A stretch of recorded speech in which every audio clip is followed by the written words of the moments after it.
and in the territory on West, there's just one way to handle the killers and the spoilers, and that's with a U.S. Marshal and the smell of Gunsmoke.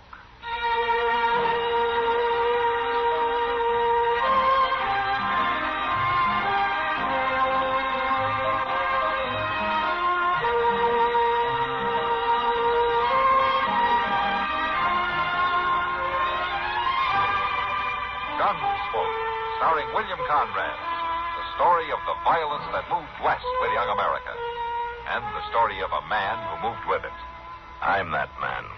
Matt Dillon, United States Marshal. The first man they look for and the last they want to meet. It's a chancy job, and it makes a man watchful. And a little lonely.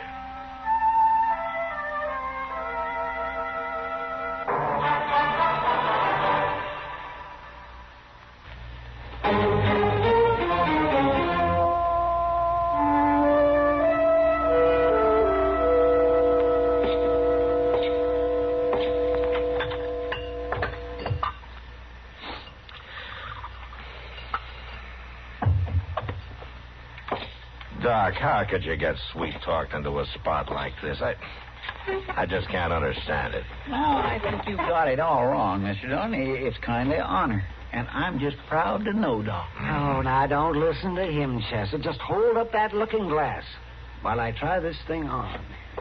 How's this? Yeah, just a little bit to the left. Now, hold it right there. You're not going to wear that. My goodness. So now, what's the matter with you?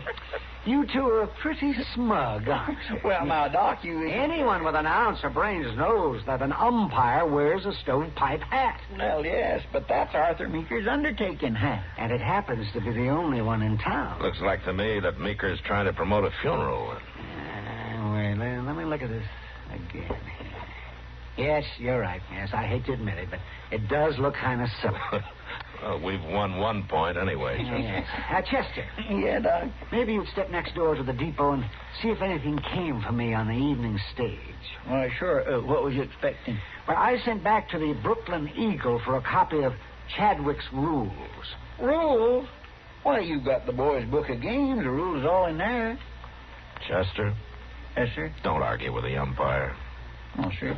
But anybody knows the rules. How he expects to be an umpire if he don't know the rules? Oh, that Chester. Matt, what in the world have you got such a long face for? You're not really expecting trouble. Yes, I am, Doc. But why? I just can't seem to get it through your head that baseball isn't the same game you keep talking about. It's changed. Well, the rules maybe have changed, but it's still a gentleman's game. Why, back east, the Saturdays I spent watching the Knickerbockers and the Mutuals. But those were businessmen, Doc, playing for a keg of beer and a little exercise. These are professionals. I know that, but what about it? Look, even if you can keep the gamblers and the hoodlums and the drunks away, the fanatics, the fans, as they call them, are always stirring up some kind of a ruckus. And if none of them cause trouble, the chances are the teams themselves will start a free-for-all. Well, I'll admit we do have a few hotheads in town who might carry their loyalty a little too far, but I don't think... Oh, hello, Mr. Lindstrom. Hello, Marshal. Hey, Doc, why ain't you over there? Over where? At the Long Branch. Now, Lindstrom, why should I be at the Long Branch? The whole Eastern team is there, and we got to have our meeting with them. Well, that meeting's supposed to be at the Dodge House at 9:30, isn't it? And if you wait that long, you're going to have to stack them like cardwood and haul them there in the buckboard.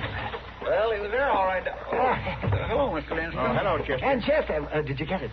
Agent says it's been there for 2 days, and what you want... And never mind that. Just give it to me, please. Well, I was just telling you what the agent said. Lindstrom, you meet me at the Dodge House in 20 minutes. Where you going, Doc? Where do you think I'm going? Oh, it's starting already. And I'm coming with you. Well, that meeting ain't supposed to be... Come on, Chester. We're going to the Long Branch. Yes, sir, but I thought that... Just come along. We're going to give Doc his first look at the Eastern All-Star Professional Baseball Club.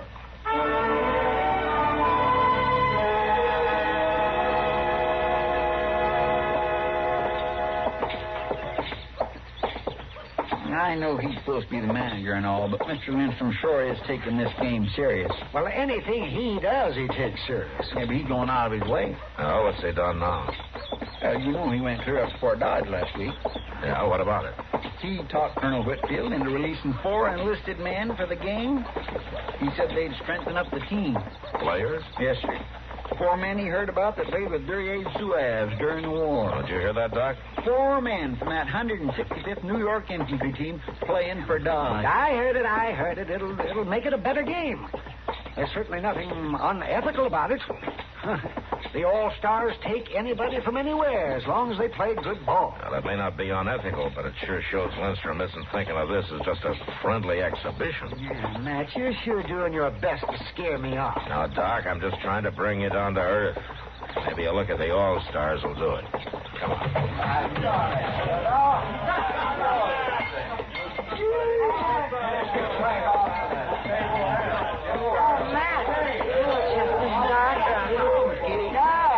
Matt, if you hadn't walked in that door when you did, I was just going to send for you. You mean the Eastern All-Stars? You can call them that if you want. I've already thought of 100 better names for them. Yeah, they're pretty loud, Kitty, but they're not armed, and they're not fighting. Oh, I know. Like their manager says, they're just playful. Well, if it gets any worse, I'll stop him. But I brought Doc over to take a close look at the gentleman athletes he's going to be umpiring tomorrow. How about finding us a table, huh? Oh, sure.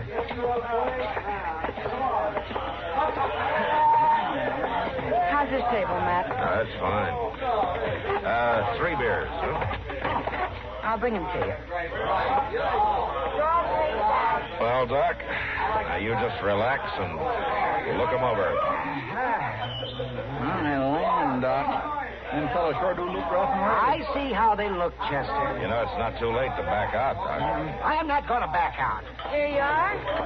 3 beers for 3 gentlemen. Oh, thank you, Kitty. Thank you. Oh, my land. Look at that fellow over there. Why, he looks like he's been teasing a wild horse from behind with a sharp stick. Yeah, with that face. No teeth in front, a squishy nose. I'm only guessing, but I'd say he has to be the catcher. And them fingers. That left hand looks like a branch of gnarly oak. All right. Every profession has its price, Chester. That's just a lot of fooling. Well, Doc, there's one of the hotheads I was talking about. Where? Over there, Ziff Williams, talking to one of the players. He sure is red in the face. Yeah. And he's wearing a gun, too. I'll be back in a minute.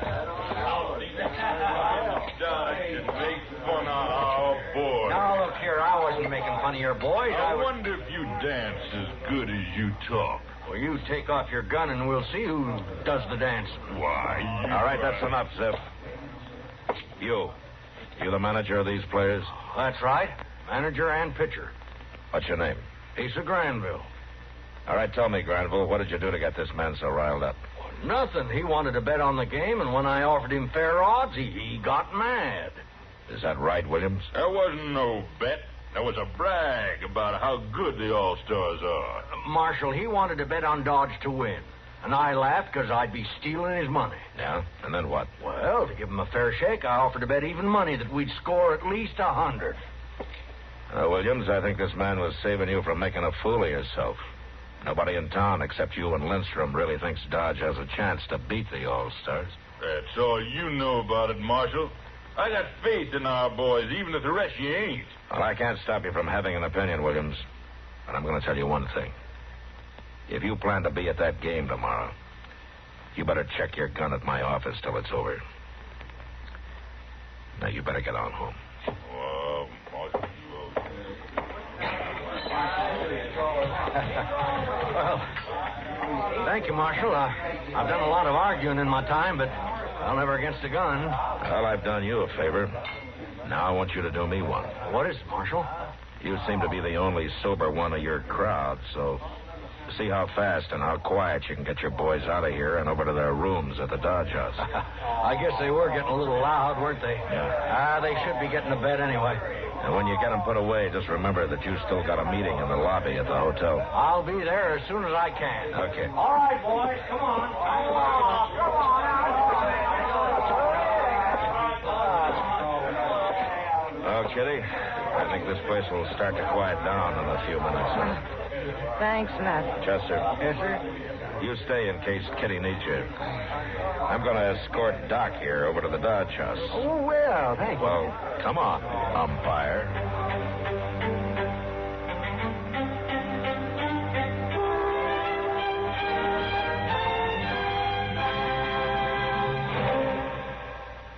Your Columbia phonograph dealer has it.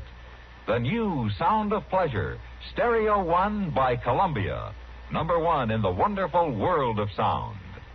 Just wait until you hear the beautiful sound of true three-dimension stereophonic high fidelity. It's a thrilling experience that makes all your records, stereo or regular, sound better. There's a complete selection of Columbia Stereo 1 phonographs, ranging from smart new portables to handsome single and twin-unit consoles, crafted like fine furniture. And there's a Columbia Stereo 1 phonograph for every room, for every budget, and for every listening need. No matter what you want in stereo, Columbia has it. And your Columbia phonograph dealer is headquarters for Columbia phonographs. Portables are priced as low as $24.95, and elegant console models start at the amazingly low price of $129.95. See them all. Hear them at your Columbia phonograph dealer.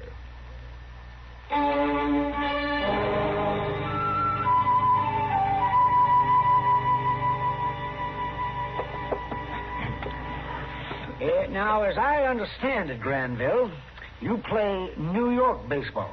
Well, we can play the Massachusetts game, but it just don't have the same pep. And we play strictly a fly game. You mean the batter ain't out if the ball is caught on the mound? That's right. Oh, my, we've been playing that way for years now. You must really think we're backwoods out here in Dodge. I don't think he intended any offense, Lindstrom. Well, maybe not. Now, Doc, what about that licorice ball? What about it? Well, it's Lem's best pitch. Do you Eastern fellas use it? No, not anymore. Well, how come? Well, it ain't really a rule, but generally before a game we agree that neither pitcher can chew licorice. Well, I think that's unfair. Oh, if you want to use a licorice ball, go ahead. It won't bother us none. Just messy, that's all. What's messy about a little licorice on a ball? Winston, if you'll hold your mouth for just a minute, there are some other things that should be settled first, and we'll get to them. But first of all, the game will be 9 hands. Innings. Huh? They call them innings now. Oh, all right. 9 innings. 3 outs to a side per inning. Now, at the end of that time, the team with the most aces... A team with the most runs. All right. Come on, get on with it. Yes. Now, Chadwick's newest rule book of baseball. I have it right here, and we shall read it. The batsman calls the pitch. That's what it says. He can call for a high ball, a low ball, or a middle ball. If the umpire decides the pitch was in the area called for, he shall rule it as a strike, even though the batsman does not swing. 3 strikes are out. Are there any questions? Well, not on that, but what about that walk thing? Oh, the walk. Well, I'd like to explain that, Doc, if you don't mind. Go ahead. Yes. Well, you see, we found the game was dragging, so the association passed a rule that if the umpire calls 9 unfair balls against a pitcher, the batsman can walk to first base, and the next batter comes up. Oh, my, that sounds awful tough on the pitcher. Oh, they're even talking about cutting it down to 8 balls next year. Excuse me just a minute, Jim. But Chester, don't just stand there in the door wiggling your fingers. If you want to see Matt, come on in. Well, I'm sorry, Doc. I'll come out there, Chester. You go right ahead. Yeah, well, thank you, Matt. Yes, sir. Now, let me see. We will continue reading here. The pitcher shall release the ball no closer than 45 feet from home plate. His feet shall be together at the time of the pitch. The elbow shall be stiff, and the pitching hand shall not rise above the belt. Are there any questions? Yeah, Doc, I got a few questions, and they're all for Mr. Granville. Well, go ahead. Do you or your players ever bet on the games you play? Why, of course we do. Do your players ever bet against themselves? What are you getting at, Marshal? Just answer my question. Well, we do not. I'm not talking about betting whether you win or lose. I know you've never lost a game. I'm talking about sucker bets. Why, you heard me turn down a sucker bet at that saloon. And the bet I offered was square. Yeah, I know. You offered to bet you'd score more than 100 runs, and you said it good and loud in front of everybody. And made you look real honest. So after you left, your ringers could move in and clean the town. I swear, Marshal, I don't know what you're talking about. Chester, I want you to tell everybody here what you just told me. Well, there's two gamblers over at the Long Branch right now, strangers in town, and they're taking all comers. The gamblers is giving good odds that the All-Stars won't score more than 50 runs. Just about everybody in Dodge is betting they will. Well, I sure don't know who the gamblers are, but they ain't very smart. Unless maybe they know something that I don't. Like what? If you and your boys are as good as you're supposed to be, you're the only ones who can make sure that you didn't score more than 50 runs. And it could just be that those gamblers are betting with your money. Well, I'm not going to answer that, Marshal. But if you want to get rich fast, sell everything you got and take the bet they're offering. That's the last thing I'd do.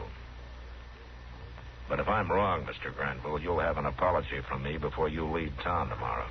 You better start thinking it up right now, Marshal. But if I'm right, you and your boys won't be leaving.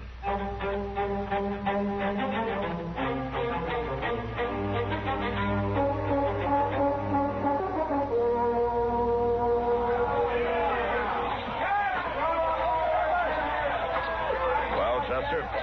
By James Dillon, I'm glad you're here. How's the game going? See there? Pretty bad. Them All-Stars just ain't no good at all. In the 3 innings they've batted, Lem struck out 7 of them. They ain't got a single run. How many runs for Dodge? 4, but we sure didn't deserve them, and we're going to get more. There ain't nobody out, and that Granville ain't pitching the ball nowhere's near Willie Linton. I had to wait for an answer from St. Louis, or I'd have been here sooner. Did you find out anything about them gamblers? Yeah, plenty. Have you got them spotted? Yes, I have. Right on the edge of the crowd over there by first base, see? Yeah, I see them. Let's watch this a minute. All 9, take your base. See there? He walked Willie on purpose. Yeah, who's this coming up? Well, it's one of them players I was telling you about that Linton got from Fort Dodge. I don't know his name. Tell me something, Chester. What? Don't these All-Stars look to you like maybe they're scared? Well, they do look kindly nervous, but... Now, that's the first real hit we've had. Yeah, that's a good one, all right. At least 2 bases. That should score Willie easy. Willie's stopping at third. Yeah, he can't make it home if he doesn't keep moving. But why would he stop? I don't know. Looks like the third baseman's talking to him. Well, now, if that don't beat all... Look. Now he's coming on again. Look at that boy run!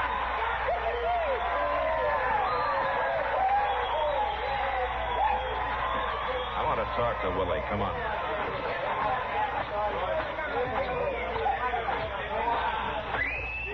That was a good play, Willie. Yeah. Oh, hello, Marshal. You always stop and talk to the baseman? Well, Look, Willie, there's something strange about the way this game is going. I want you to tell me what it is. I don't know what you mean. I think you do. Now, you tell me. All right. I promised I wouldn't, but... Well, them All-Star boys is really scared. Afraid they'll get shot. What?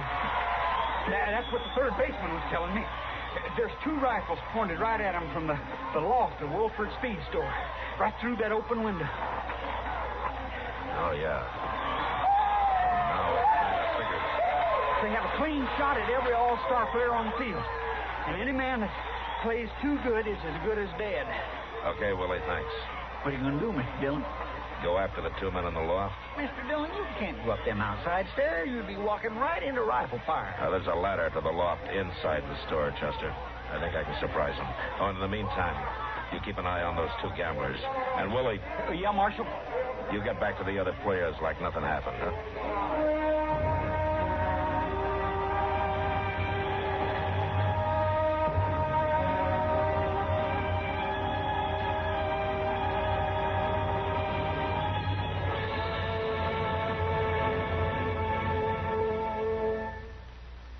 Today, a great premium is placed on speed. Speed of transportation, communication, of automation. In keeping with today's accelerated pace, It's understandable that millions of Americans prefer to hear the events of the day via radio, the swiftest, most concise news medium of all. CBS News maintains its top reputation in the field of news reporting and commentary. Skilled newsmen in our central bureaus of CBS News constantly monitor their many sources of news in this country and abroad, so each broadcast will be accurate and up to the minute. In addition to the many news broadcasts heard each day on CBS Radio, weeknights, veteran CBS newsman Lowell Thomas continues to bring you the colorful brand of news commentary that's long kept him one of America's most familiar, most popular voices on the air. Make it a habit to hear Lowell Thomas and the many more broadcasts of CBS News right here on CBS Radio.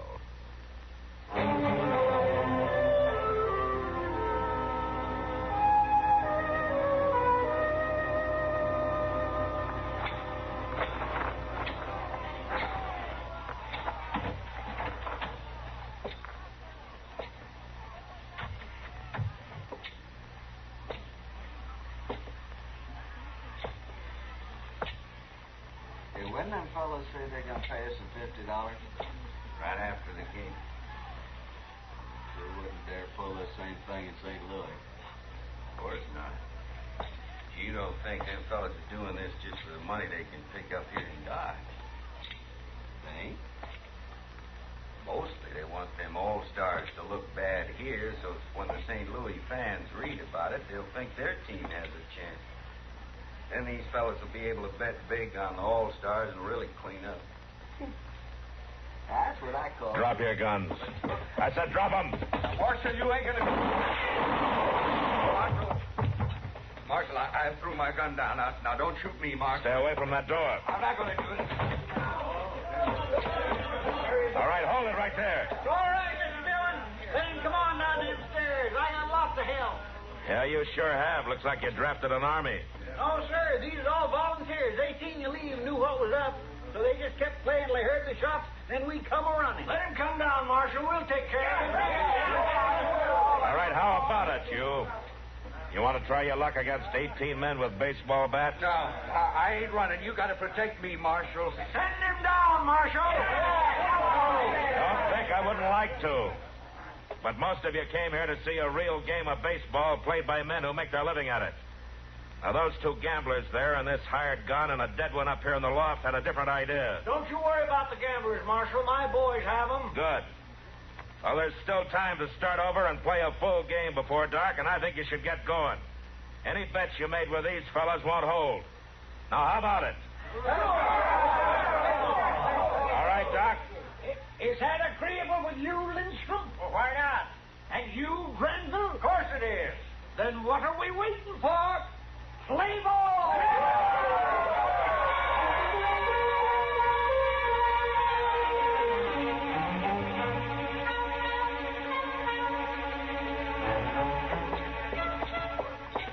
I sure am anxious to find out how poor old Doc's feeling this morning. Yeah, so am I. He looked pretty worn out by the time he was sober. 116 to 12. I was all wore out just watching them all-stars keep running around the bases. Maybe he's not up yet.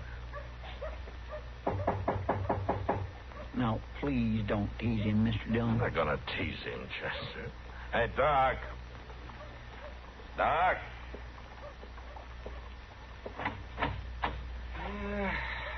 What do you want? Good morning, Doc. We just want to make sure you was all right, Doc. I want you to get back to your jail attendant and leave me alone. Now, don't stand there with your back to us, Doc. We're not going to laugh at you. Does it hurt much? Here, let's get that shade up and get some light in here. There we go. All right, now take the towel away.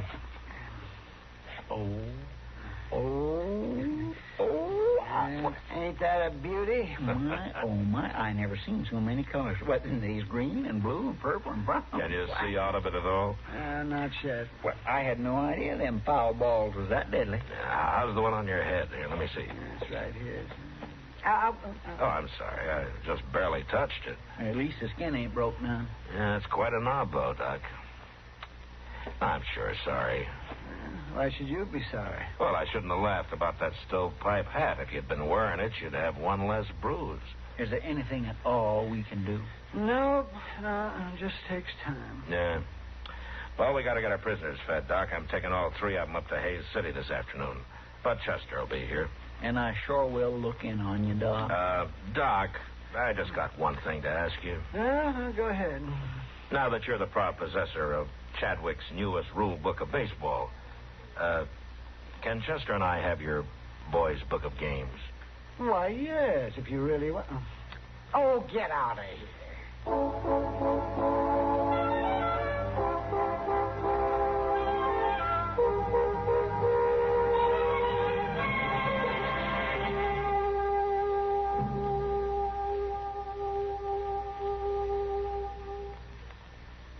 Improved K-Site tune-up. The tune-up in a can. Fill it up, sir? Yeah, regular's good. Say, that engine of yours sounds like real tired iron. Thanks. Improved K-Site tune-up. The tune-up in a can. You got a valve sticking, too. Oh, what do you get to a gallon? Not much. Improved K-Site tune-up. The tune-up in a can. Want a tune job? Haven't got time. You don't need time. How can a tune job not take time? Improved K-Site tune-up, mister. 1 can in your gasoline and 1 can in your oil will clean your motor, your carburetor, your plugs. The works. And K-Site tune-up will unstick those valves. Get you more power and smoother performance. Quicker starting, too. Okay, but how much? $1.25 a can. Results guaranteed or double your money back. Would you start her up, please? Still sounds lousy. I haven't added it yet. Improved K-Site tune-up. The tune-up in a can.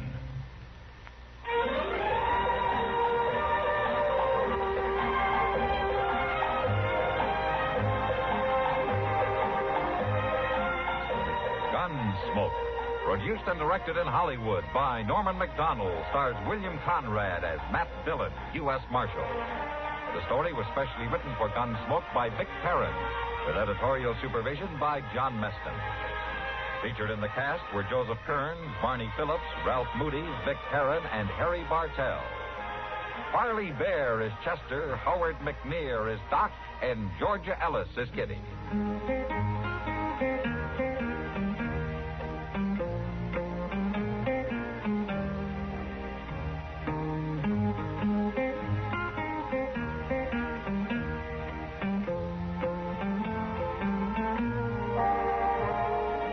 George Walsh inviting you to join us again next week when CBS Radio presents another story on Gunsmoke.